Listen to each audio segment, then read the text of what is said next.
Welcome, everyone. Okay.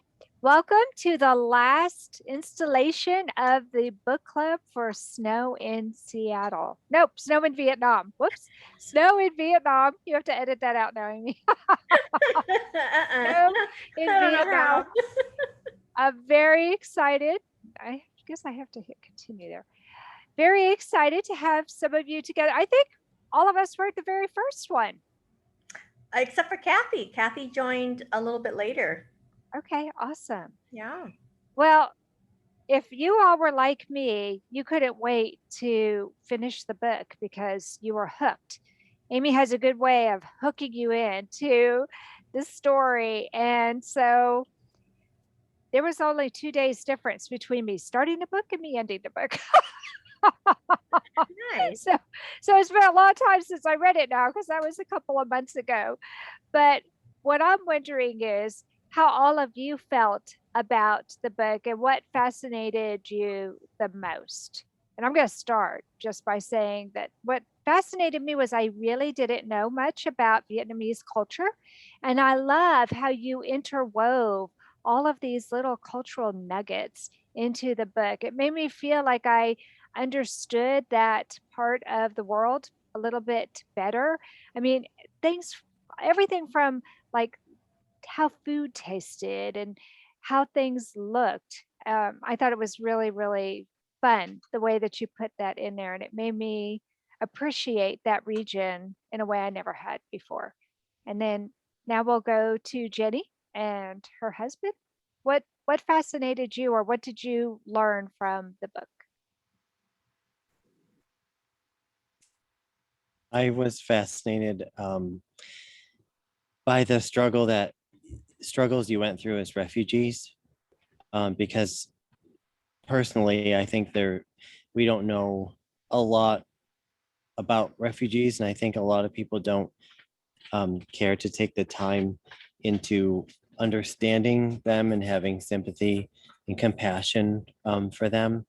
And it was a lot to take in how much that they went through at the camps. It's like, wow, that was eye-opening.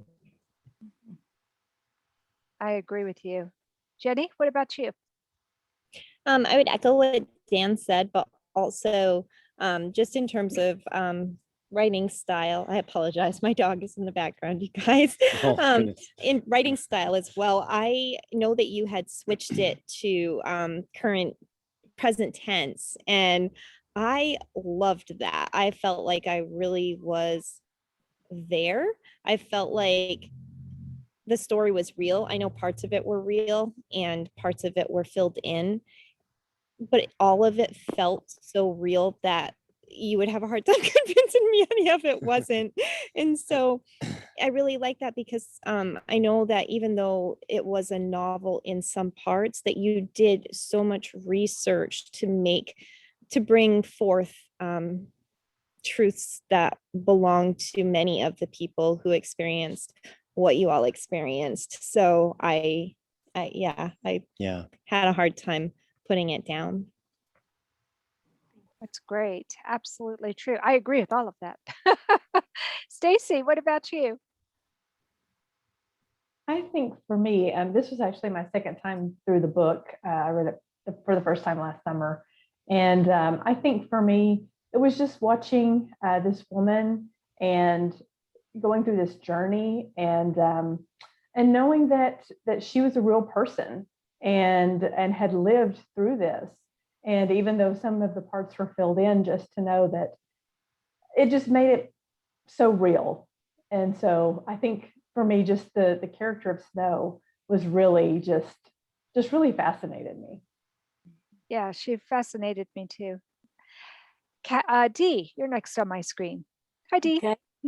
I can kind of echo what some of the others have said. The cultural thing was truly, I don't know, just kind of godsmacked. And I think the first time I realized I'm going to get a whole new perspective was you mentioned in there the American War. And I was like, oh, wow. Yeah, okay. It's a totally different angle there.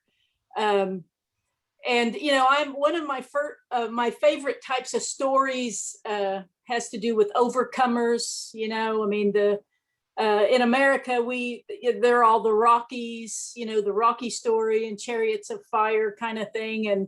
But this is truly an overcomer story that it really tells you on a day-to-day basis to never give up, to hold on to your principles, and it isn't where you start, it's where you finish. And I mean, to me, that was one of the most important messages, along with the cultural stuff. And the writing style, true. I mean, the first person thing, I don't know. I am sure I've read a book in first person before, but I can't tell you what it was, but I'll remember this book in first person. So very nice. Yeah. I like how you said that, Dee, because one of the things that struck me as I was reading it was how long she had to persevere. This wasn't something that, she was done experiencing it in 3 months or 6 months. This was years. And she had the faith. She just kept with it. And I began to wonder, okay, when I know she leaves, but when is it going to happen? So yeah, I agree with you. That's a good observation. Okay, Larry, what did you find fascinating about the book, or what did you learn from the book? Well, having served in Vietnam from 71 to 72 and being good friends with some of the Vietnamese soldiers and their families, and having watched the fall of Saigon very intently looking at it when they were leaving from the building in Saigon the last day, I never really until this time really realized and heard from a firsthand point of view what happened to the Vietnamese who couldn't make it out and what they went through.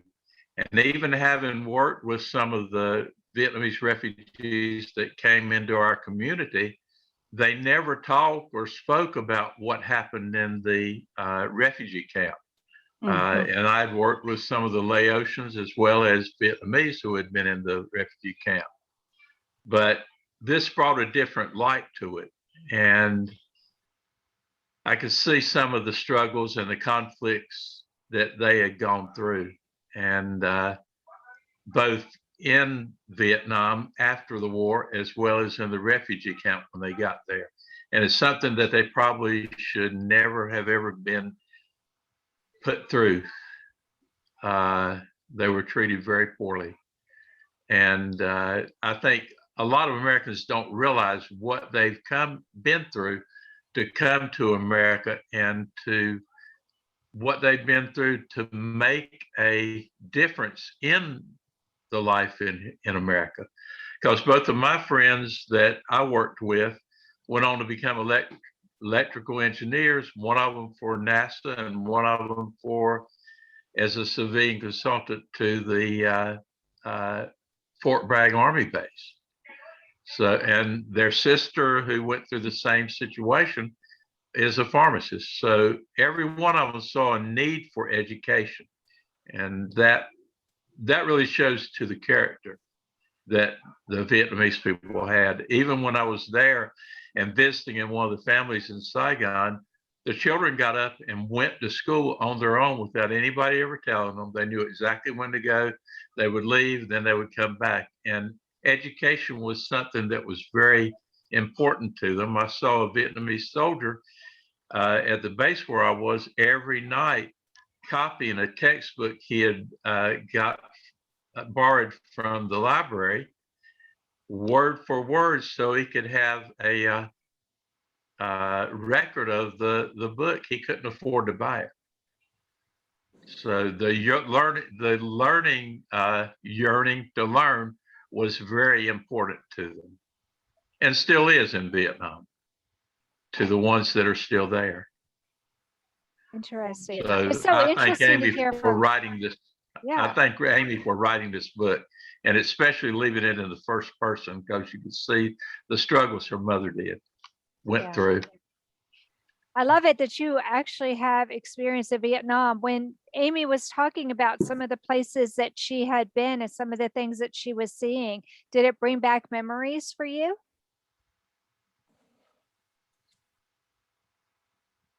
You're muted, Larry. There you go. Okay, sure, it brought back memories because of the food, the smells and odors that you could walk down the street in Saigon in 1 second, you would smell the sweetest smell that you had ever smelled, and then go 2 or 3 steps farther, and it was the most pungent odor you'd ever smelled. And it brought back a lot of memories. That's really, really cool. So see, Amy, you did a great job. Congratulations. Okay, Kathy, you get to close this out by telling us what you feel was fascinating or what you learned from Amy's book. What I learned was that how very fortunate that we are, that we can come and go, and we don't have to explain where we're going like they did over there.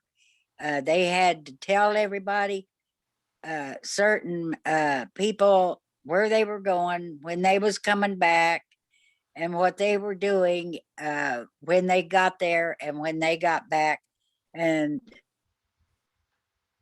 we are very, very lucky to be in the United States, and where we can help one another. And like they did over there, they helped what they could to each other and to other families. But they were so strict over there that if they did anything wrong, they would be punished, and that you couldn't trust anybody. And that is very, very sad when we can't trust each other. And they're living,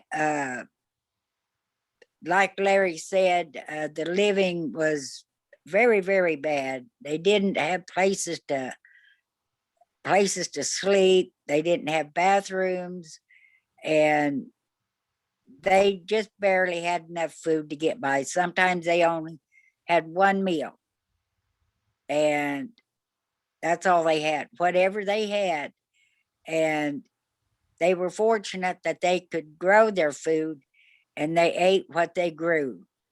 And the children, sometimes they didn't even go to bed. They went to bed without food. And I learned that it was amazing. It was shocking to me knowing that all this was going on over there, that I had knew nothing about. And it was very, very shocking to me. Yeah. And I'm glad that those that did make it over to the United States, I'm very happy for them, but I'm also sad that they had to leave some family behind. And I the know, ones that that must have been hard. very hard. And they only had so much room on the boats, which surprised me that they had that many on a boat. And I can't imagine us doing anything like that. I really can't. Well, and traveling by boat, but not necessarily knowing how to swim. How scary is that? And so That many is people very didn't make it. right. Yeah. I like what you said earlier, Kathy, because it made me appreciate Orwell's book and the whole Big Brother concept. I kind of felt like that's what they were dealing with in Vietnam. It just brought it all to light, don't you all think? Mm-hmm. Yeah. Well, Larry alluded to sorry. the refugee camp. So my next question for all of you is, what did you know about refugee camps, and what did you learn from reading about Snow's experience? And I'm going to change things up. Stacy, I'm going to start with you. I didn't know anything about refugee camps. So the entire all of those chapters about that was very eye-opening to know how long they had to stay, what had to happen before they could leave with the sponsorship and that sort of thing, and families split up. and not everybody getting to go. Like the big family with all the children, they ended up all going to different countries, and just the mosquitoes and the mosquito netting and things like that, things that I don't ever really think about. It was all just very, new to me. So, and quite eye-opening. Yeah, I agree with you 100%. And I have a friend who, like Larry said, came over from Laotia. How do you say it, Larry? Malaysia, No, Laotia, Laos, Laos. Laos. They were Yeah, Laos. Laos. That's it.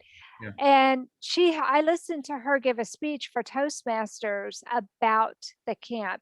It was very much like what Amy had said. However, I didn't know that they could possibly be there for a year or maybe even longer. That really surprised me. What about you, Dee? What did you think or know about refugee camps before you read the book? Relatively nothing. I knew almost nothing. And one of the things, in addition to what Stacy already said, was just the 4 criteria. They would have those interviews, and then it's like, well, if you have family, close family over there, or if you had worked closely with a linked entity to the U.S., and then if you had a special need, and then if you didn't fit one of those 3, you were just probably, you're at the bottom of the barrel. You didn't have much of a, I'm sure some of them probably made it, but when you looked at the pecking order, I mean, that was, I mean, I don't know why I wouldn't think they would have some kind of outline like that, but I mean, that really opened my eyes. I was like, wow, I mean, other than what was already spoken, that's probably, and then the horrific conditions and the length of time that you would be there. And maybe, and it's not the same, but it reminded me, I was a full-grown adult not very long ago, that I realized that everybody who made it to Ellis Island, with a lot of people who came through Ellis Island, some of those people didn't get to stay. I mean, they had to go through exams and all that kind of thing. So that was lots of cruelty that I've lived a pretty sheltered life. Had no idea. I know, I felt the same way, that I've been unconscious about some of those things, even though I'm only a 3rd generation American on my father's side. And so we actually did have people who came through Ellis Island, but I don't remember the family talking about it. And I'm sure that was a little bit different experience than what the people in Vietnam had to go through.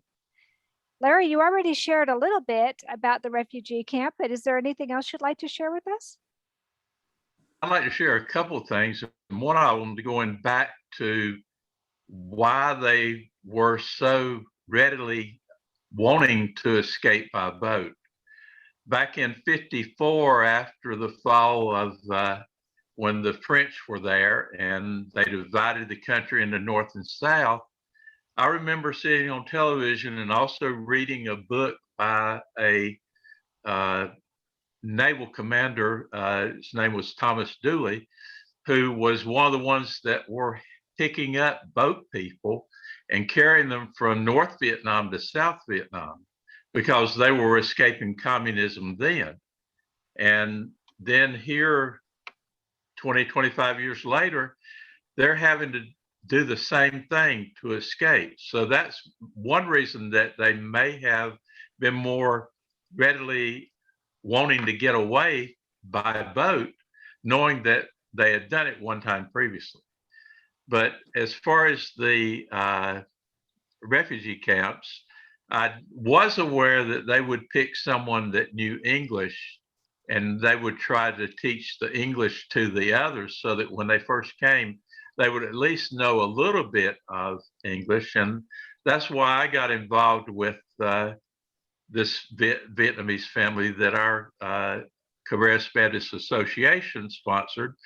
Was they put a notice out that anyone would like to take a survival English course on a Friday and Saturday to learn how to work with these families that they were bringing in. So I took the course, and the following Friday night, they brought both families in, and assigned us one-on-one with the individuals in the family. I was assigned to a young man about 22 years old, and he knew English because he had been the one teaching the others English. So I didn't have a whole lot to really go over with him. We became real close friends, and his family, but it was never did I ever ask him about what went on in the refugee camp, and never did they come forward on their own to speak about it. But I knew it must have been something that was not really pleasant. And Amy brought that out in her book, and I appreciate her doing that.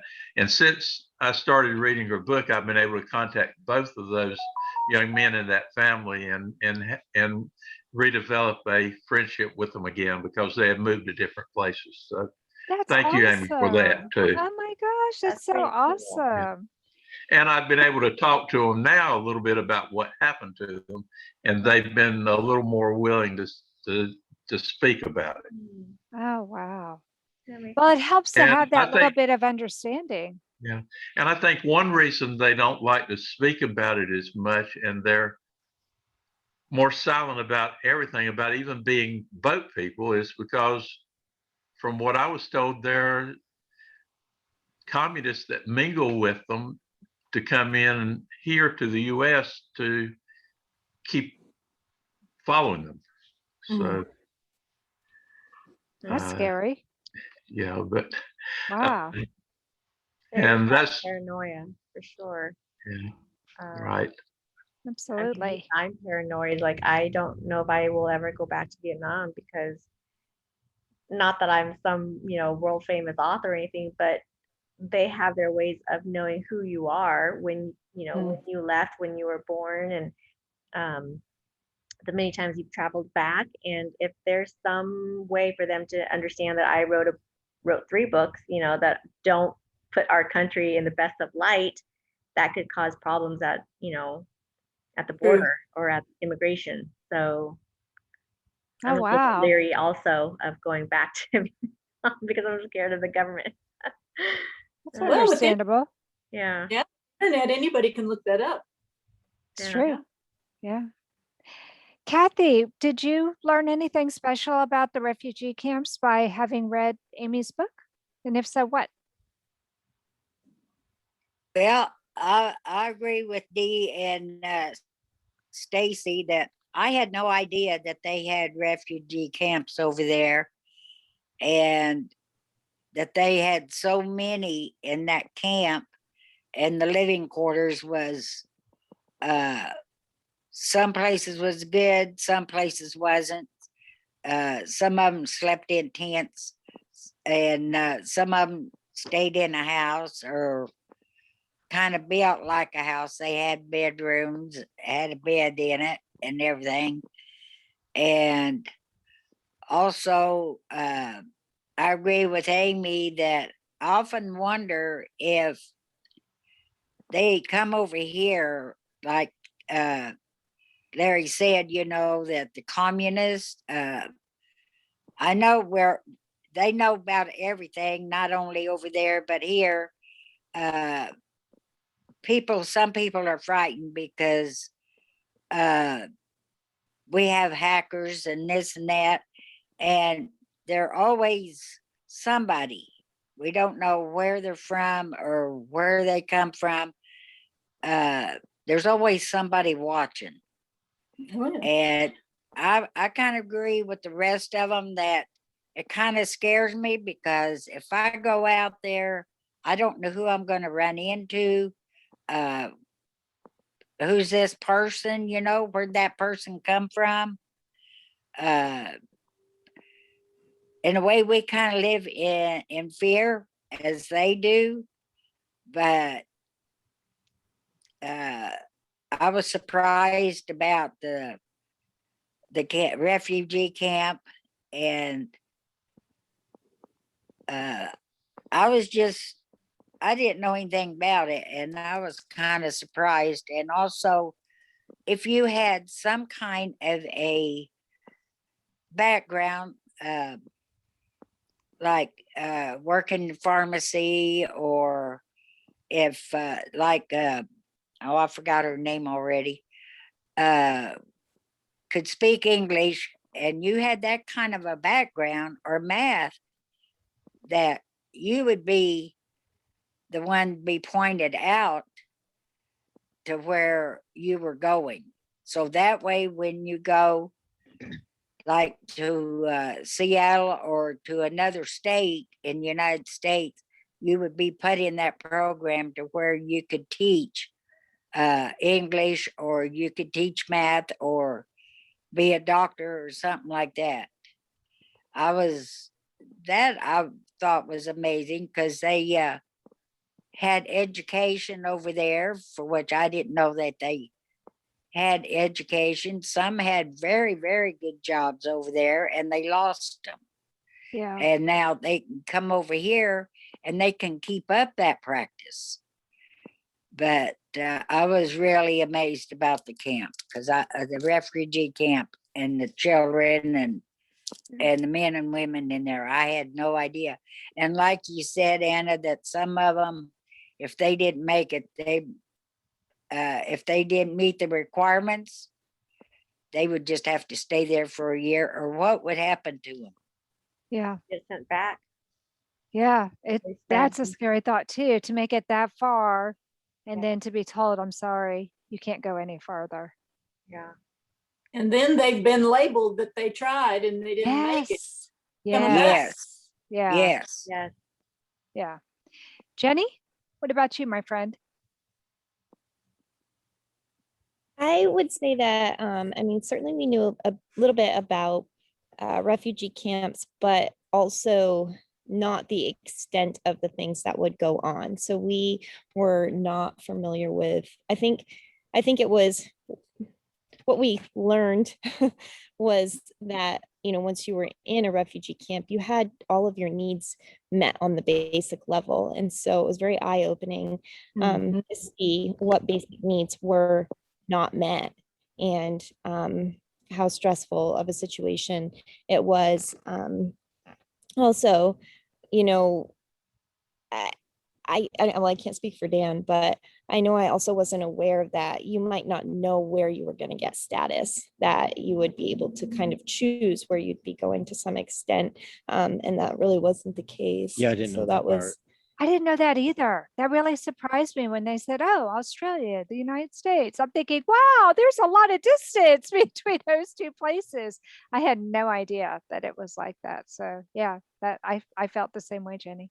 And I think that you know, I mean, just brutally honest, spoke a lot about some more self-awareness of the privilege that we've grown up in, and the opportunities that we have, and the things that we haven't had to face just by simply where or how we were born. Yeah. And in the midst of We're what beyond like blessed and lucky. Oh, absolutely. Dan, did you want to add anything to what Jenny said? Not really, no. She spoke for both of you. Yes, I Jenny? do have one more thing to add. Okay. Is back, sorry, I'm jumping around, but back to that first question. One thing I learned about Amy's books is that if you're going to read them, you should probably have tissues handy. Yes. Yes. I would That's my agree new with that. swag, Yes. Jenny. Just a I tip agree in with case, that. you know. Too Yeah. funny. Well, Amy, I have a question for you about that, because as Larry was saying, a lot of the people who came out of those refugee camps, once they made it to the United States, they didn't really talk about it. Did your mother share some of these stories, or how did you get the information? Because it felt really authentic. I felt like I was right there with Snow and your cousin. How did you Yeah. get those stories? My mom would share little bits about her memories in Vietnam, you know, mostly good memories, you know, about going to the market and all of the suitors that would come knocking on her door and that kind of thing. But when it came down to the nitty gritty of like actually escaping and what it was like to be out in the open seas in the refugee camp, you know, she didn't share or divulge any of that. And I think I wasn't at a place or young enough, or I mean, old enough to really ask the right questions to dig, deep until it was too late, until she passed, and then that whole history went with her. And that's when I turned to my cousin. And Tree was really the one who filled in all the pieces for me. And what pieces he couldn't fill in, it was either through my imagination and research, or talking to other veterans and refugees who came via boat or what have you. So yeah, it's. And No, where did you meet those refugees, or how did you get in touch with the other people that you interviewed?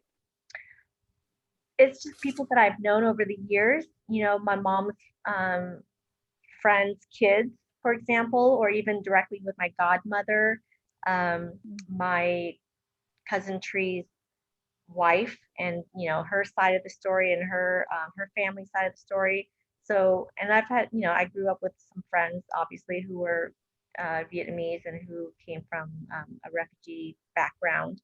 And so you gather those stories, and it's interesting because they're always in your mind and in your memory, but they don't come to the forefront until you need to pull on them for these types of things, right? And so I have always known the plight of the Vietnamese boat people and the diaspora stories, but I never really knew the nitty gritties. And then when I started doing the research and I read articles after articles, some of them are really fascinating. Some of them are just like boring, dry stuff, just analytics. Yeah, congratulations for keeping it really interesting, because I can see where it could be really dry or boring, but you kept it the pace that you set. Even though it took a long time, it didn't feel like it as I was reading it. You had me on the edge of my seat. Thank you, Anna. And I think part of it is just because I went to so many workshops and writing groups meetings, to learn how to do those character developments and keep the pace of the story. And you learn all these things about arcs, and I mean, Stacy knows, like, yeah. Okay, well, let's move on to talk about Tree, because you were just talking about how Tree helped you fill in so many of the gaps. I was fascinated to read about Tree, and one of the things that really struck me was once he made it to the refugee camp, he became kind of independent and he would go off and do his own thing. So I'm wondering how all of you felt about Tree and some of the things that befell him, especially once he got to the refugee camp. And I will start that with Larry. Yes, I agree. I think Tree became a lot more independent when he got there, and a little bit rebellious too, because some of the things that Snow wanted him to do, he didn't really want to do. And as it turned out, he didn't on one occasion, and they missed being able to go to Sweden, I think it was. And yeah. But as I've noticed in Vietnamese families, forgiving is quite easy, and Snow was able to forgive him and hope that he would not do it again. And as it turned out, maybe it was a better decision for her that he did that the first time, because she did end up here in the US and Amy was able to get her operation.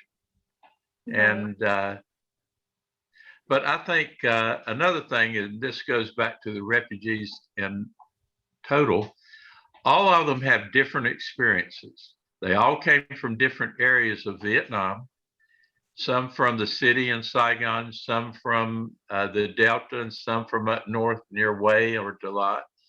And so their story could possibly be completely different than what Amy's was. And their experience in the refugee camps completely different, because some went to Thailand, some went to the Philippines, some went to Malaysia, some went to Hong Kong, and some, their ship went straight to the refugee camp. They never encountered the pirates or any of the type of storms that Snow did. So, it's good Amy wrote her story. Now let's hope others who had the different experience will write about their experiences too, so we can see. I know I would love to read Tree's story. I'd love to see it just through the eyes of a young man who was kind of duped into leaving his family and then had all this responsibility. And you were a teenage boy at one time. Could you relate to some of Tree's behaviors and his rebelliousness?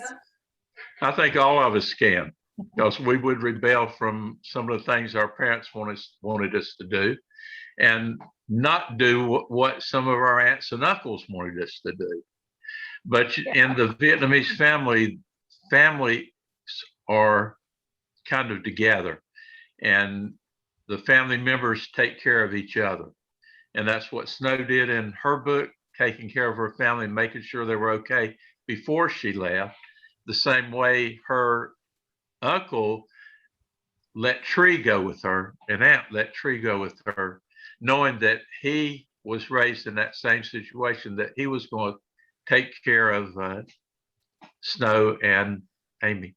Right, right. Dan, what about you? What did you feel about Tree and some of the misfortunes and some of the rebellious swearing and drinking and all of those activities that he started to take part in? When you you know, all of us as teenagers have in one way or another disappointed our parents or elders. So, you know, I could definitely relate to Snow listening to him swearing and smoking and drinking. And as a, you know, adult, you're like, oh, wait till he gets home. It was very, that's so relatable that he was off doing that and she was upset, understandably. It was very relatable. I think it humanized him because a little bit before that, you kind of got the feeling that he was almost saintly. You know, a lot of the things that he was doing, even though he was stooped, even though he really didn't want to be there, he still really manned up at a point that is a little bit surprising for a person of his age. But then when he started exhibiting some of these other behaviors, you're like, no, he really is a teen. Don't you think? Yeah, he's human after all. Absolutely. Jenny, what did you think about Tree? I mean, I guess I was kind of expecting at some point, okay, this kid is gonna rebel. So, you know, I mean, having all that responsibility, he's a teenage boy. He starts to go out a little more. It becomes more apparent that, all right, where is he? What's he up to? What's he doing? And so yeah, I agree with whatever we've all been there when we're teenagers. What do we always say? We're invincible. It's never, you know, we could sneak off and do anything. I'm not going to get caught. I'm not going to this. I'm not going to that. Yep. Well, and he did. I mean, look at when he was in Vietnam, how he was the one who got, was it the morphine? He was the one who was very inventive and very a little underhanded, but he did it to help his family to survive. So yeah, I think that probably bolstered his bravado, wouldn't you think? Yeah. Yeah. What about you, Dee? Oh, kind of ditto what everybody said, and you know, you kind of, like you said, Anna, it was it kind of got more so deeper into the book, but in the beginning, you know, when he took it upon himself, when all the fish and all that stuff washed up into the fields, and you know, and they would have not eaten some days if he hadn't been out there doing stuff on his own. So but then, you know, and then later when they got to the camps and then he did go off partying and all that, I was just like y'all. I was like, yep, well, it was going to come out. We knew it was going to come out. So I enjoy, and it, you know, it was real. I think that was another component to show the cohesion of the family, you know, because here his parents wanted him to go because it was best for him and to help take care of you guys.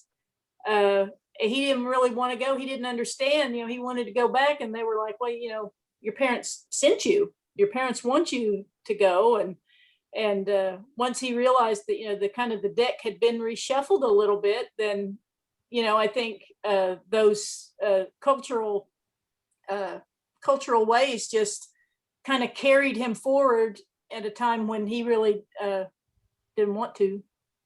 Yeah, I think that's a really good insight.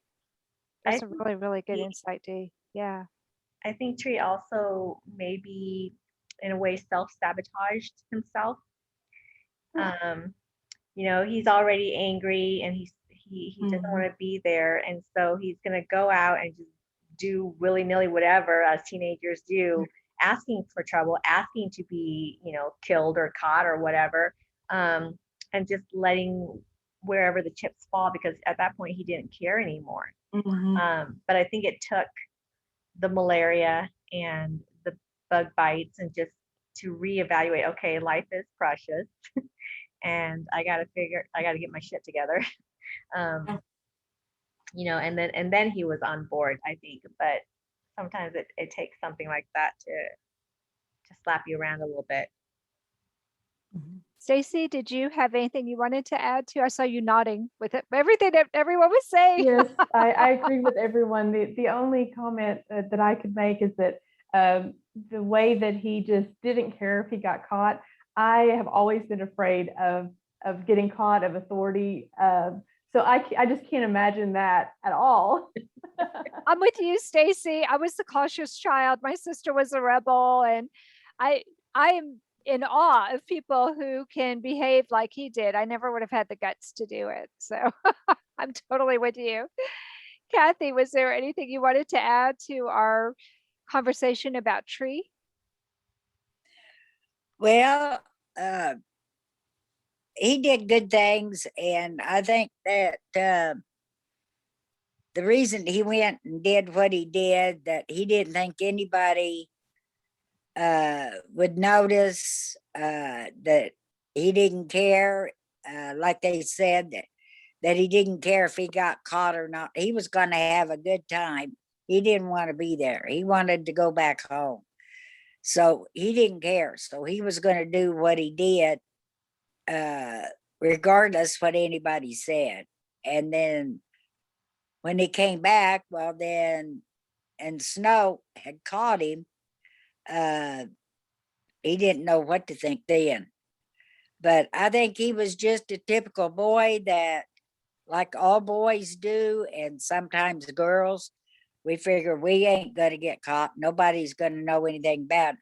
But there's always somebody there somewhere, know what you did. And when you get home, uh-oh. Just like if you go to school and you do something wrong, you go to the principal's office. Okay, and what does the principal do? Call the parents. Yeah. So therefore, you're going to get caught regardless. I caught my son today saying the S word. He said shit when he was playing video games. Uh-oh. He was in his room and in his zone and playing video games, and he said the S word. And then 3 hours later, when he was in the living room with me, I said, by the way, Preston, I overheard what you said, and you will never say that word again until you're 18. Yeah, right, Yes, Mom. you never know who's listening. That's true. You never know, but Amy, you know that's not true. I know. Boys. Okay, well, time is flying. I think we have time for one more question. And this is a burning question I had while I was reading the book. What did you all think about Omo, and why didn't she end up with Omo? I loved him. He was so sweet. I have to know, Kathy, did you think that she should have ended up with Omo and gone to Indonesia? I think she should. I was hoping that she would. Me too. Because he seemed so, he asked her, said, why do you hate me so? Well, she didn't hate him. She just, I guess she was afraid, like she said, she was afraid that she'd get hurt again because she had lost Sam, and she was afraid that if she fell in love with another man, that she would lose him also. But every time Omo wanted to do something nice for her, she would say no. But I was hoping way down, oh, say yes, say yes. Me too. I'm right there with you, Kathy. I was cheering for Omo. I was so sad to see that didn't work out. Stacy, what about you? No, but I read the second book, and so I know how it turns out. So, Okay, so you have future knowledge. yes. I'm gonna have to talk with you, Stacy. Okay, what about you, Dee? Were you cheering for Omo? Oh, I really liked Omo, but I just in the back of my mind, I just kept cheering that they get to. Well, and that may show my ignorance too. I didn't know if they would have if they would be able to do the surgery needed. And I don't know, Amy, I mean, would you have gotten that surgery in Indonesia maybe? I mean, I'm sure they've got great places. I don't know. Probably I not. honestly don't think it's such a small country. Yeah. I mean, technology back then in 1979, 1980 wasn't that advanced. Yeah. So I don't know. I don't think so. Right. But my Exactly. feeling was that wouldn't Omo have had the resources to fly you, someplace where you could have had the surgery? Because it looked like he wanted to take care of you and Snow. Yeah. I mean, that was a Yeah. feeling that I got when I was reading about him. Well, and then if you, fast forward where I had my conversation with Dr. Dale Hall, and I actually met him, and his wife, Susan, is telling me, you were so blessed to have found Dale because he was triple board certified. He was a specialist in valve repairment, which is exactly what I needed. And I was a one surgery and done kid, not 8 surgeries later. And back then it was not as easy as it is now. It was a little bit more complicated. Now it's like, what did we hear, Anna? It was like 30 minutes through a catheter through the groin and you're done. Yeah, it's a different world now than Totally it different was world back then, now, for 40 sure. years later. But yeah, I don't think I would have gotten that surgery in Indonesia. Omo was a real person. My mom could have stayed with him, and I remember bits and pieces of him. And in my mind, it was very romanticized in the sense that he was this beautiful person, and I could have totally seen him as my dad or someone who raised me. But yeah, we were meant to be where we went.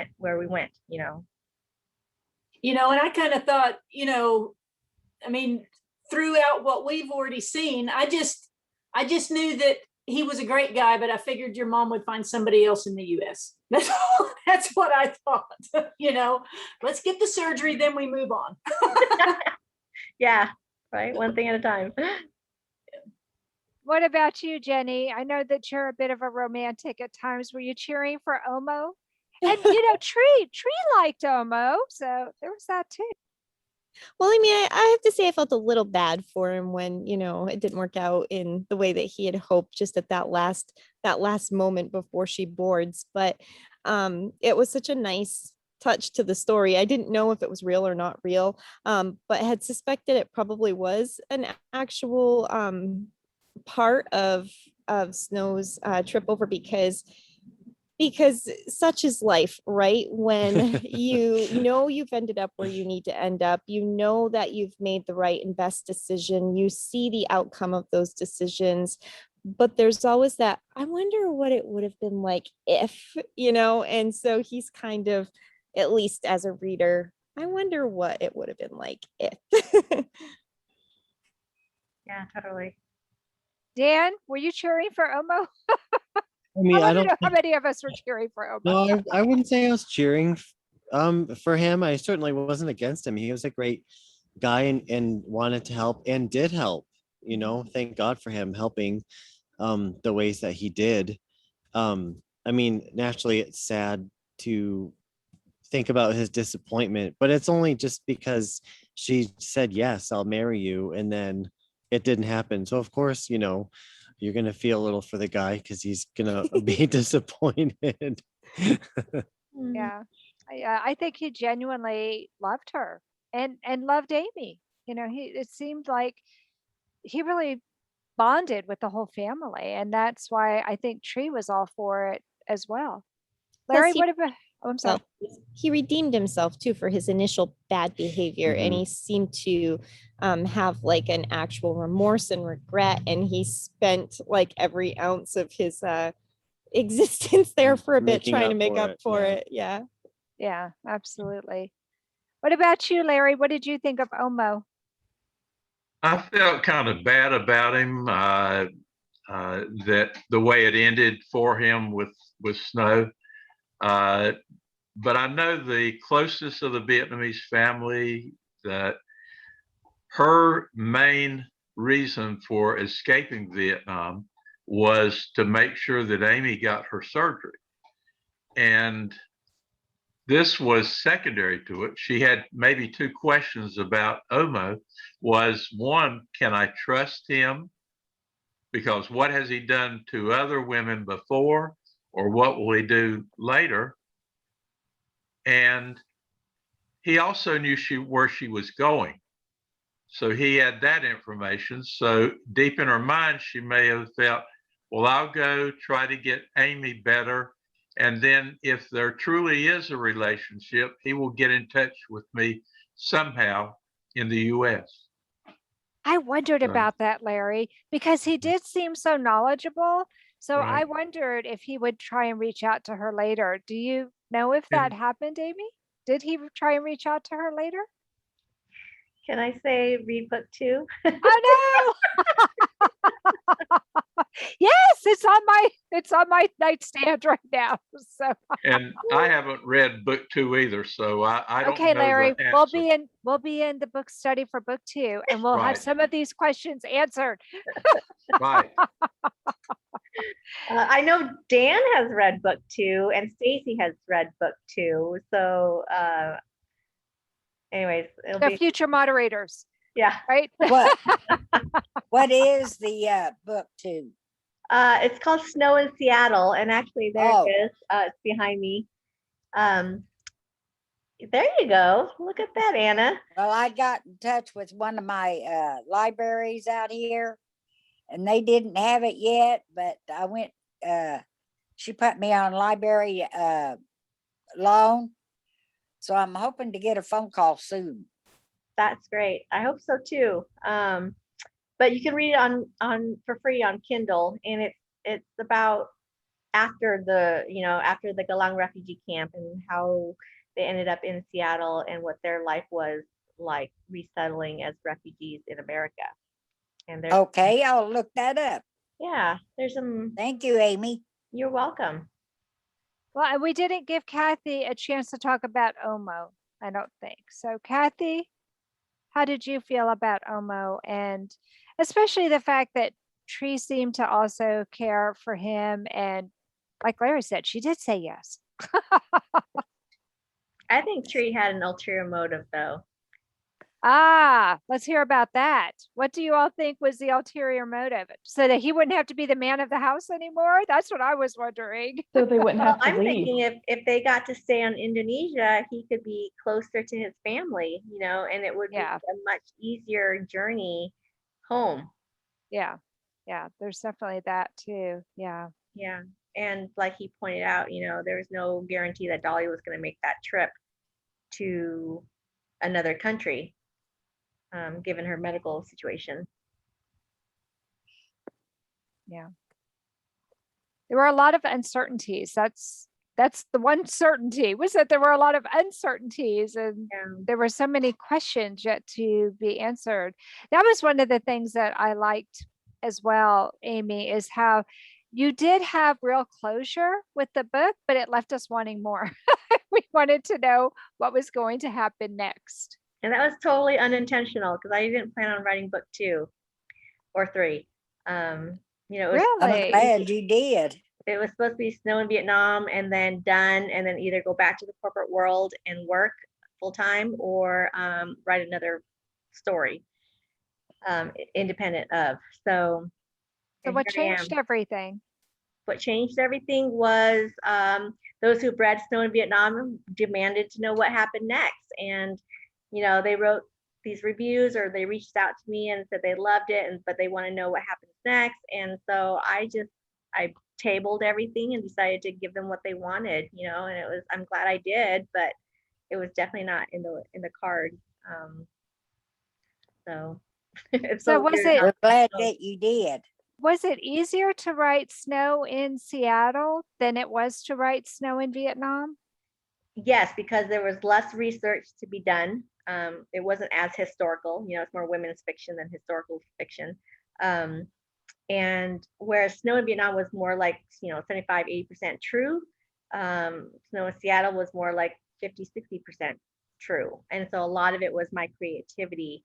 There were certain characters in Snow in Seattle that were real, but there was a lot of filling in there. And I brought in Skylar to share his PTSD part of things, his war veteran memories and experiences. And in reality, my mom didn't have a Skylar in her life when we came to the States. So, but I threw that in because I really cherish and value our veterans. And I had so many friends who served that I wanted to get their story in there, including that poem written by Charlie Peters.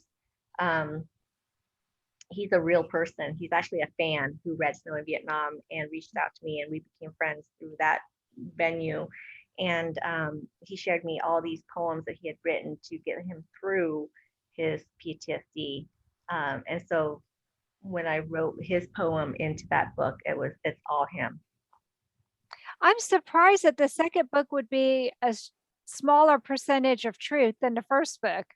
That really surprises me, because I would think that you were basing this on your own real life history. Did you do that in a way to kind of protect your own anonymity or your own story a little bit? No, it was really just to honor my mom and our war veterans. That was my main goal. The third book, though, is 95% true. Wow, the Yeah. novella. Yes, the novella is almost 100% my story. And that was, like I said, written in 1 month, and it was something I didn't have to do any research on. It was all my memory and my feelings poured down onto those pages. And for those of you who haven't seen it, here's book 3. I love you, Anna. That's awesome. And there's a cookbook. And it's a cookbook. I know. I can't wait to try and make some of these recipes keto.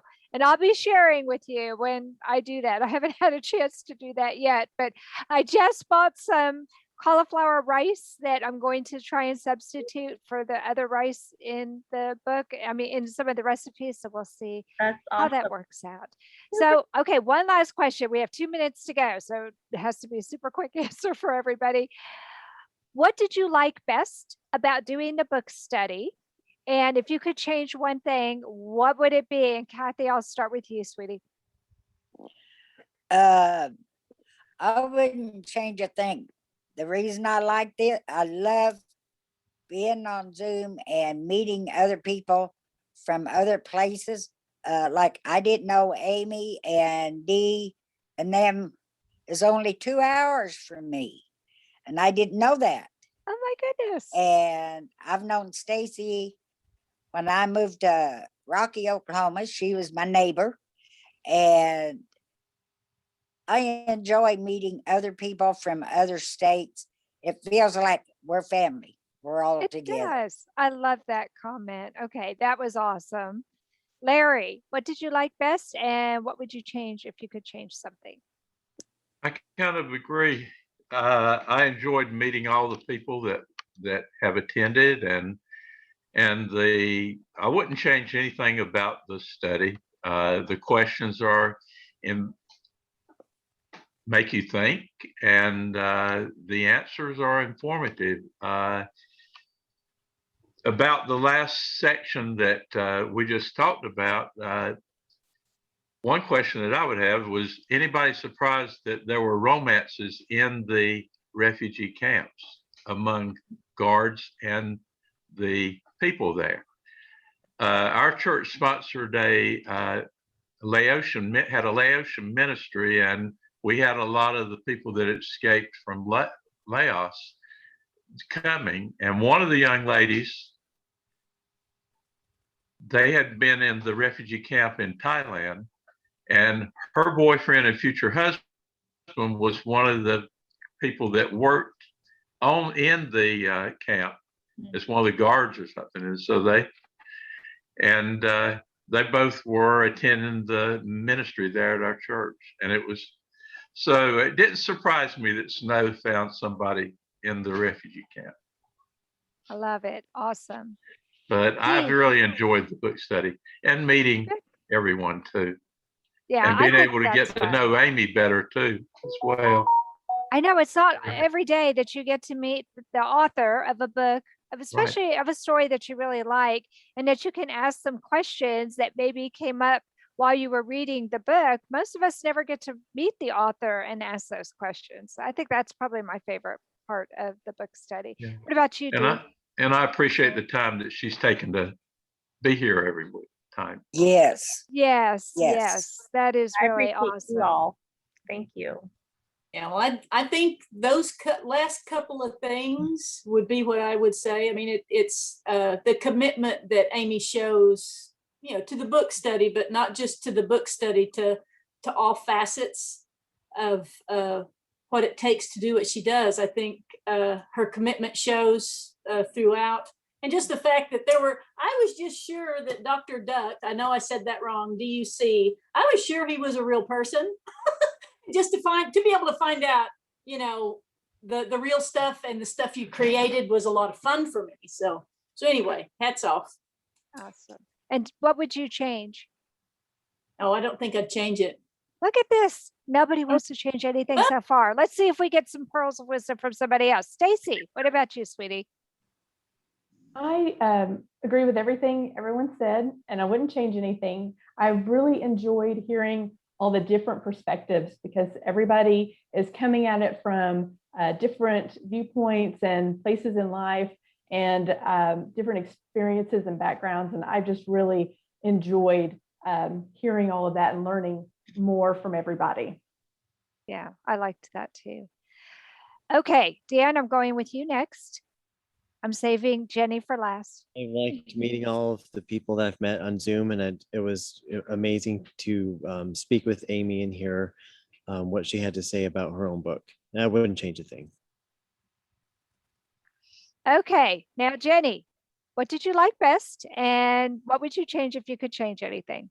I wouldn't change anything either. I think it's been a fabulous opportunity to get to know. I'd Yes. echo what everybody else has said. It's been a pleasure getting to know all of you, but also Stacy, the different perspectives that you talk about. That was really incredible because Amy, your characters are so well developed Very. that you really can kind of, I mean, what do we do in life when we know people? We try to understand, what are they thinking? What are their motives? What's going on for them? What's happening right now for them emotionally?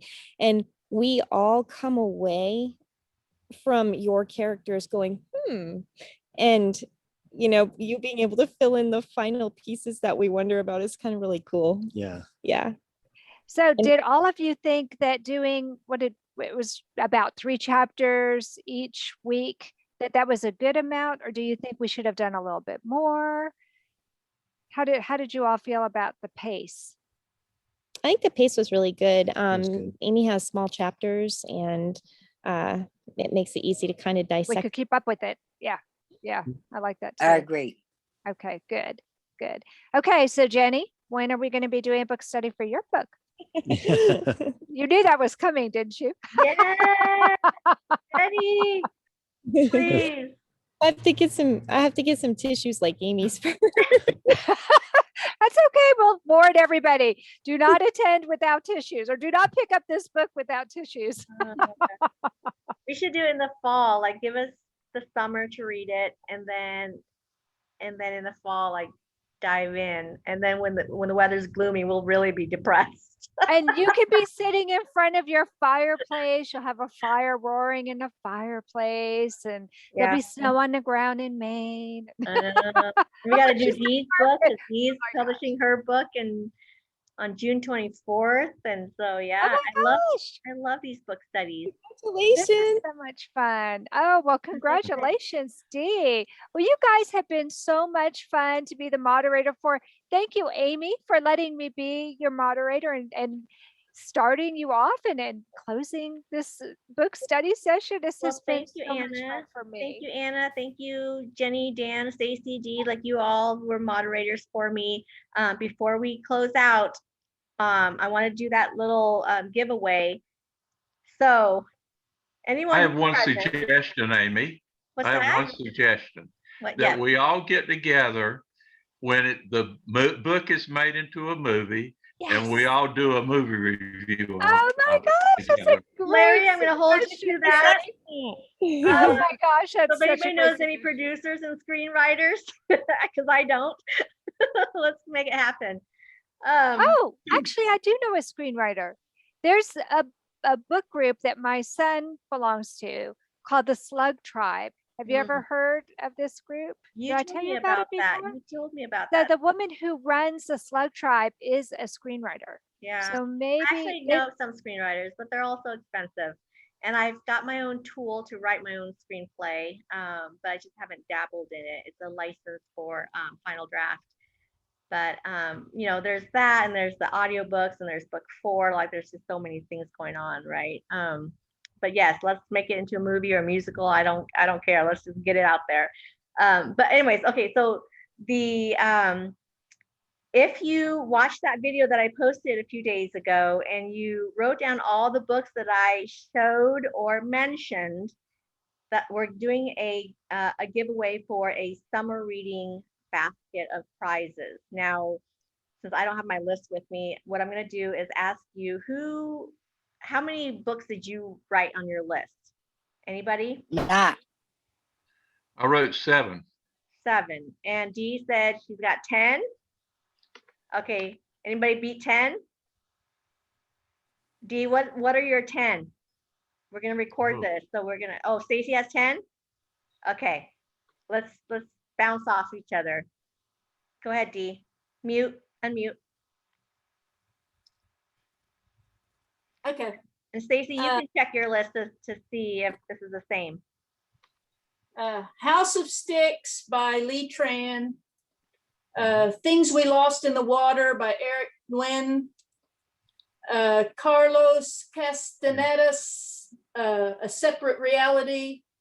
Tigerfish by, I'm going to mess it up, Fong. The Burning by Tim Madigan. Tulsa Burning. Tulsa Burning by Ann Myers. The Beautiful Ones, Prince by Robert Lafort. The Last Chance Lawyer by Bill Bernhardt. And then in the background, you had Land on Me by Matt and Fireside by me in the background. Perfect. Stacy, is that what you had? I actually missed the one right before D's. So, and the way I had listed them, I thought there were 10, but there were only 9. Okay. Nobody mentioned Snow in Vietnam. I did. I had That that was my too. first book. Kathy wins. Kathy, did you have all of them?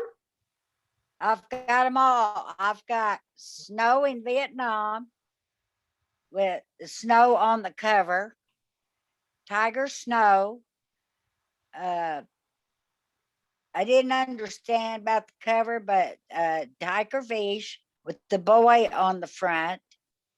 House of Sticks with a boy, and the cover was kind of red and orange and blue, kind of like stripes. The Burning was a red cover with black people on the front cover. Tulsa Burning was red and black with Anna Myers.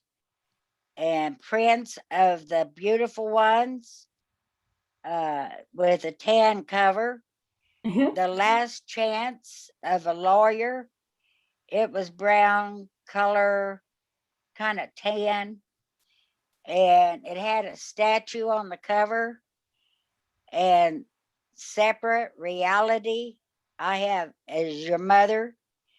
And I have Things Lost to the Water by Eric When? Nugent. Yeah. Did you have Dee's book and Land on Me also? That was And Land on Me, yes. okay. Well, I That don't know, was you my guys. last. It sounds like Kathy's the winner. What do you think? Kathy won. Yeah. Okay. So Kathy, I'm going to reach out to you and get your mailing address. I'm going to ship you a summer reading basket. It's got everything from a book fan to a Barnes and Noble gift card. There's bookmarks. There's a lot of things that's going to be in this gift basket, and maybe even a bikini. I don't know. I'll throw that in if you want summer. But it's coming I soon. So appreciate thank you. Hey, before we I go, appreciate it, Amy, and thank you so much. I didn't have any idea. I just wrote them down and listened very well. Thank you That's so much, all of you. that is so awesome. Before you all leave, there's an upcoming event that you all may want to be aware of. The weekend of the 4th of July, there's going to be a Vietnamese festival, and Amy has been invited to be a speaker. I talked to a couple of friends of mine, including my Laotian immigrant friend, and we're going to be driving up to Oklahoma to witness Amy is at the festival, mostly because I understand there's going to be food there, and all my friends are like, "Well, food, right?" Yeah, that would tell be us a little awesome. bit. Tell us a little bit more about that, Amy. Okay, so the Vietnamese American community of Oklahoma City is putting on this event. They are so huge in Oklahoma City. They put on events almost every month, honestly. And I learned about them 2 years ago when I first came to Oklahoma City, and I volunteered for them to do a clothing drive.